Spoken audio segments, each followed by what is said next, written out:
Now what's the problem with a prophet trying to profit from his product? A lot of rappers for slander and try to lock us. No weapon form shall prosper. Spit up.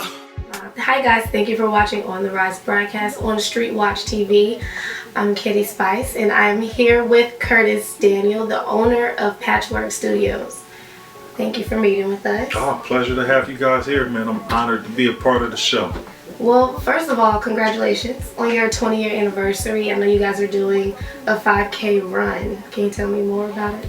Yeah, so July made 20 years for us here as a Patchwerk Recording Studios, and probably the last couple of years, man, people have been asking me what were we going to do for our 20-year anniversary.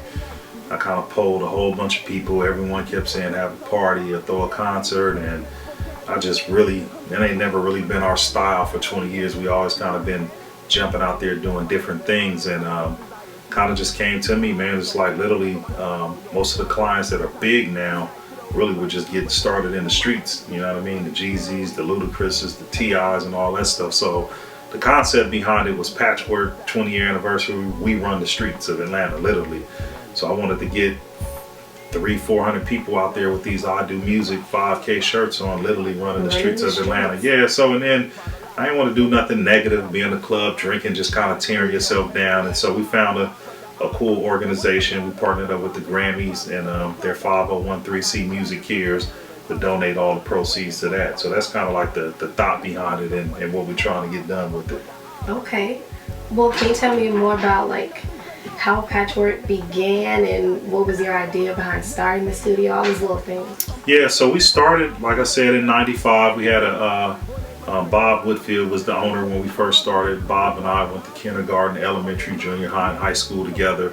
We had a mutual friend who I thought at the time was the best rapper I had ever heard in my life, and 20 years later I still think he's the dopest rapper, which was Razcast. So originally we started off as a record label. We cut a demo on Raz and couldn't get a deal, so we started our own label, put it out. We went through the process of recording the first album and saw how much money it cost to do an album. So being 22, 23 and naive and never being told no, thinking you can do everything, we just figured we'd open up a studio. So Bob had got drafted by the Falcons. We're all from LA. He went to Stanford, I went to Michigan State, and we opened up the studio here in Atlanta. And our first client ever was Organized Noise with Rico Wade and Outkast. By doing those sessions, it just immediately gave us credibility. They sold over 10 million albums. When you open up the album, it was artwork back then. People would see where they recorded these records, and a lot of people saw that they recorded here, so a lot of people wanted to start working here. But that's kind of how we got started. Just as a matter of fact, if you go on patchwerk.com or in our YouTube channel, we did probably like 21 interviews for our 20-year anniversary with people just telling the stories of how we got started and some of their experiences about working here. Okay, well, you said something interesting. You said that you guys found out how much it costs to do an album. Right. How much does it cost to do an album? I mean, it varies. I mean, back then, it wasn't anything to get a $300,000, $400,000, $500,000 budget to do an album. But there's different fees when you say doing an album. There's fees for production, there's fees for recording, for mixing and mastering. Now, if you just kind of break it down, because we do recording, mixing and mastering and distribution here from Patchwerk, for instance, it may cost you about $1,500 to do one song. So if you had an album with 10 songs, then you would probably be spending about $15,000 to $20,000 to do an album nowadays. You know what I mean? And that's the recording, mixing, and mastering. That doesn't factor in the fact that you got to pay producers. So even if you're paying producers anywhere from $5,000 to $30,000 a song, then you got to put that in the budget as well. But as far as recording, mixing, and mastering, anywhere from probably about $15,000 about $25,000, we can handle your album for you. A1. Okay, that's a lot of money to me. Yeah, well, what I tell people is, instead of trying to do a whole album, get your $1,200 to $1,500 and do one song properly. And really, when you jump out there, you want to promote one song anyway. So as opposed to halfway doing 12 songs, I think it's best to do one song the proper way. that way you can always use yourself as a gauge. Like right now, a lot of people, they'll put in a Jeezy CD or a Rick Ross or somebody to compare their music. If they did their song properly, they can use their own stuff as a reference point. So it's kind of like, man, it's like my degree's in psychology. So I always say, you know, you want to give a person 1,000 pages to read at once, they'll never start the book. But if you tell them all you got to do is read 10 pages tonight, they'll read that whole book in about a week. So when you're doing an album, you don't want to look at the whole $26,000. You want to look at, like, let me get this hot single, and if I get this hot single popping off, it'll generate money to pay for the rest of the album. Your idea is to do something so good once or twice that it convinces someone else to invest in you to pay for what you need. You know what I mean? Yeah, that's the way you do it. You don't want to try to build the whole house. You just want to draw the plans. You draw the plans and go get the bank to fund you to finish it. Okay. Yeah. So do you have like a motto or a code that you think that you have that you think you would attribute your success to? Mine is just, you know, my stuff is simple, man. It's no better than, no worse. I don't think anybody's better than me, and I don't think anybody's worse. I'm pretty humble. I got another code that I live by. I always tell people I think I came up with it. Nobody all these years hadn't said they had, but my saying is, words are everlasting to the ears that they offend. And what that means is, like I always tell people, it's like, man, when you may say something offensive to somebody and don't even think about it, but if you said something to hurt somebody's feeling or did something mean, people remember that stuff from when they was in the 3rd grade. And so for me, I'm real conscious about what I'm saying to people and being considerate and staying humble.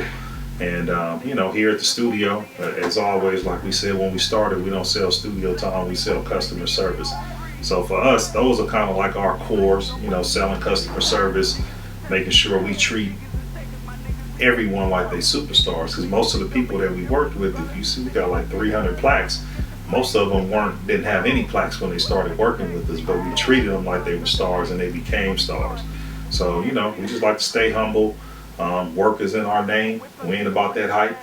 We're about that work, and we real with it. So that's really what we're about. And I think that the team takes on the personality of the head coach. And so that's my personality, and the team is just like me. You know what I mean? And that's what's been cool about being here 20 years is that, you know, when people hadn't seen me for 8, 10, 12 years, they come back. They're like, man, you sound the same. You talking the same. I wish I looked the same. I got about 60 extra pounds, but you know, the rest of it is what it is. Yeah. So yeah, no, we for real with it, man.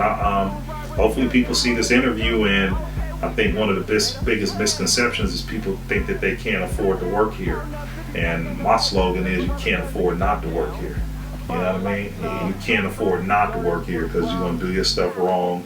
Somebody may try to rob you, or you'll end up here anyway because we'll be fixing your stuff. Yeah. Okay, well, you guys' slogan is sonically superior. Right. And like I told you earlier, I graduated with an audio production degree. Right. I want to know what that means to you. So sonically superior, I'll give you the secret, is that it's a term that we own, you know, for the most part, is because no one was using that term. And I remember when I was sitting here with my marketing director sitting right across from me, and basically what I would tell people, like, they'll think about a song or they'll think about the music and they'll just be like, man, it don't sound like it used to, or it don't feel like it used to, or it just ain't the same. And it may not be the lyrics, it may not be the song or the production, but what people weren't knowing is that sonically them records ain't like they used to be. They used to be recorded on 2-inch tape, on analog, mixed on analog consoles and stuff like that. So I started noticing that all of our new clients were coming to us not with creative or production issues. They were coming to us because their record didn't sound right. No matter what they did, they couldn't take it, and they couldn't make it shake the rear view mirror in their car. When they played it in the club, it wouldn't hit them in the chest. And they were coming to us with sonic issues. So we solved those problems. And so I told people, man, we sonically superior. And it ain't like I keep saying, it's something that it's measurable. If it wasn't measurable, we wouldn't be here talking 20 years later. People would be like, man, I did my record over there and it sounded like it was something else. I'm telling people, literally, when you come in here, when you record your vocals, you're going to notice it's different. You don't have to wait till the end. When we mix your record, you're going to notice it's different. When we master it, you're going to cry. You'll be like, Jesus, is this what my record's supposed to sound like? So sonically superior, man, that's what we hang our hat on. We telling anybody. I mean, I'd be wanting to have a competition in the city with all the other studios and be like, man, let's get a record and let's all mix the same record and master it and let everybody see what records sound better. That would be cool. It would be cool, but some people don't want to ruin their reputation. No. Right? It's not. I'm about that, yeah. So on a personal level, do you still love what you do here? You can't tell. I mean, I can tell. Yeah, for me, my thing is to kind of, my idea is to find something that you're passionate about, find something that you would be willing to do for free. Do it for free for a whole bunch of people. And people, when you get good at it, people will like you, they'll love you. And then somebody will need that service from you and they can't wait. And what they'll do is offer to jump the line. They'll say, man, I'll pay you to do it for me. And then what you do is start replacing those free customers with paying customers, and now you're in business. You're actually making a living and working, doing something that you love that you was doing for free. So me, I dress how I want to dress. I got a cool work schedule. I come to work on time and I stay a little bit late, but I mean, I literally was doing this for free. And 20 years later, I'm doing it and making a living and support my family and love it. So, I like my job. I love my job. If I didn't like it, I wouldn't be doing it. Like it ain't really like that with me. It's more so like, I graduated from college, so I got choices. You know what I mean? I know a whole bunch of people after 20 years got resources. If I didn't like it, I wouldn't come to work every day. I would just schedule somebody else to do all of this stuff because we got 16 people here, 9 interns, 1 million people that want to work in the studio. So, I'm good with it. I love my job. I hope you love yours. Hey, I love it. So, kind of random questions for you. Cool. I hope you're ready. I'm always ready. All right. So, if you were to be a rapper like today, what would be your rap name? Pretty Loco. Why? Yeah, so it's funny, like, the neighborhood that we grew up in is called the Patch, and they bloods in the Patch. And so really my nickname, my nickname is Fritty. That was named after Fritz the cat. I'm the third. So everybody in LA calls me Fritty. I added Lo to it, like Fritty Loco. Really the correct way I should have added it was with the L-O-K, because the LLC is kind of disrespectful for my neighborhood. Oh. But I was trying to take a term and own it, you know what I mean? And be like, okay, well, sometimes now you see Crips wearing red and Bloods wearing whatever, but I would be Fritty Loco. Cause I'd be crazy with the lyrics. Yeah. Okay. Next time I see you, I'll be like, what's up, Fritty Loco? That's cool. It's all good. Okay. Don't call me Fritty Lock though. No, I ain't gonna do that. No disrespect. No disrespect. Yeah. Okay, so what are your first thoughts when you wake up in the morning? My first thoughts when dealing with the industry or my daughter? Yeah, it really is. It goes in order. It's my wife, my daughter, my wife that passed, and then my mom. So it's really about, families first. I get up early and make sure my family's straight. And then at work, it's about the clients and being able to deliver. I always tell people, man, I so get it. I get it. Like, we are dreams. People dream about working in this place. People drive from out of town and it's not lost on me. So it's like every single customer, I want them to have that Patchwerk experience, and I want them to feel like, man, they was on their game. Like, they literally come in and be like, man, they treated me like a star. It was ready for me. They had cookies, they had lemonade, the engineer wasn't playing, the girl at the front desk, we had a lounge. So, it's family first, and then it's about the business and about, what we gonna do to live up to the hype. You know what I mean? And actually surpass. It's literally when people walk out, I'll say, how was your session? If they be like, it was cool, and I'll be like, that's it. We're just trying to be great today. And then they'll be like, well, y'all did all right. I'm like, we did all right. What do we, you know what I mean? And they'll be like, and they'll finally come on in and be like, no, actually, man, this was the best session I ever had in my life. And that's what I wake up in the morning trying to figure out. Everything that I watch on other businesses, TV shows, anything, I just literally watch it and try to figure out how can we use it, or how do we not want to be like that. Okay. Yeah. What is the last time you had a really good time going out somewhere, and where were you? Ooh, I hadn't been out, man. So my daughter's 2. Man, I would have to say man, I know I've been out since then, but one of the cool times that we went out was it was probably a group of 25 of us flew to Detroit and went to the Up and Smoke tour, and that thing was crazy. You know what I mean? But after that, I've been out here. I mean, I think actually the last concert that I can say that I really enjoyed and I was impressed with, Monica. Monica's one of our clients, been working with us with a long time, and I got all her records, but I had never seen her perform in person, and she did a show at the Fox. I really like shows at the Fox. I'll go to a show depending on where it is, because I'm spoiled with the sound and stuff. So, you know, she did a show at the Fox, and I called her manager the next day.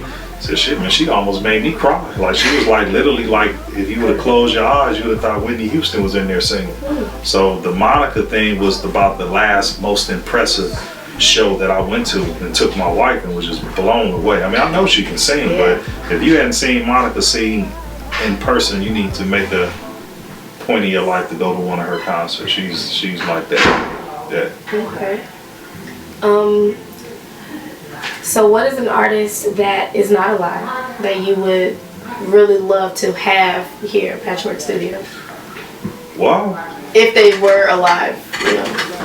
Tupac? Well, so we got to work on Pac's album, but he had passed. We got to work on Biggie's album, but he had passed. But yeah, everybody know I'm from LA, man. It's Tupac all day. That's the easy one. So yeah, if he was here, you know, it would be awesome to be working with. I mean, we've worked on the Outlaws album since he's passed. I know it would have happened. The interesting thing is, I would like to see who wouldn't be rapping if Pac was here, because all that little stuff that's going on wouldn't be flying right now. You know what I mean? So, yeah, I mean, easy if it was him. And then on the other end, like I felt like, man, I wish we would have worked on Luther's project. I think we might have worked on something like a tribute album. I think a song with Usher or something was singing, but it would have been cool to. I wish we would have been a little bit earlier. We got here in '95, so it was a lot of urban and rap stuff. But some of them real R&B singers and Freddie Jacksons and Luther Vandrosses and stuff like that would have been cool to do them sessions. We get a chance now. We've been doing Peebo Bryson and you know, some of the Lionel Richie stuff, but just to work on some of that stuff would have been cool. Okay. All right. I got another good question for you. Cool. All right. So. You've worked with a lot of people. There's been a lot of awesome, amazing, super talented artists that have come through the studio. So for the benefit of, you know, people who watch On the Rise and who are watching Street Watch, can you do some name dropping for us? Just go for it. Yeah. So, you know, first client we go Outkast. So then we did Goody Mob, Society of Soul, PA, Monica, Escape, 112. Whitney Houston, Akon, Jeezy, T.I., Annie Lennox, Sting, Seven Dust, Mariah Carey, Lil Jon, everybody, Rick Ross. Yeah, like literally, like, you know, the craziest part, real quick, I'll say this. I remember it's probably about 12 years ago, me and Bob was in Barbados. We went on vacation. Actually, it was in Jamaica, and we was in the club. And man, literally, they played about 15 songs, and out of the 15 we had worked on 13 of them at the studio. And it was a trip just to be like, man, it's a trip to watch this music go around the world. Literally. Yeah, so we probably on the walls we probably got about 200 plaques. We probably got about another 100 that we hadn't ordered just because we got to pay $300. Yeah, we got to pay $300 for every plaque. Yeah, and where you go put it, man? You are like, you're stacked out here. Yeah.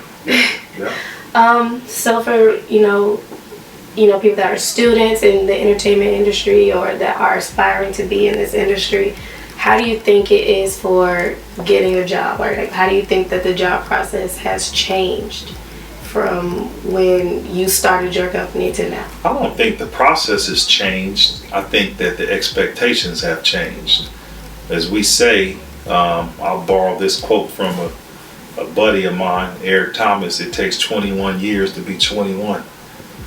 Y'all want to be 21 in 18 years, right? They want to come in the studio and be mastering and mixing in 3 weeks. It's a process. You can't cheat the process. So it hadn't changed. You got to go to school and get your book knowledge. Then you need to humble yourself and find a professional studio where you can come in and get your hands-on knowledge of the equipment.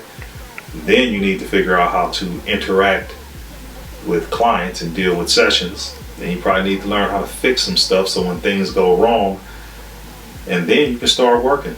So it's like the same. The process hadn't changed. The expectation has changed. These people won't be 21 in 16 years, and it don't work like that. So as long as you come in here, like, you know, we have people that actually go through the process, and they literally flourish. The people that come in and try to rush it are the ones that get frustrated, and then they go start doing heating and air.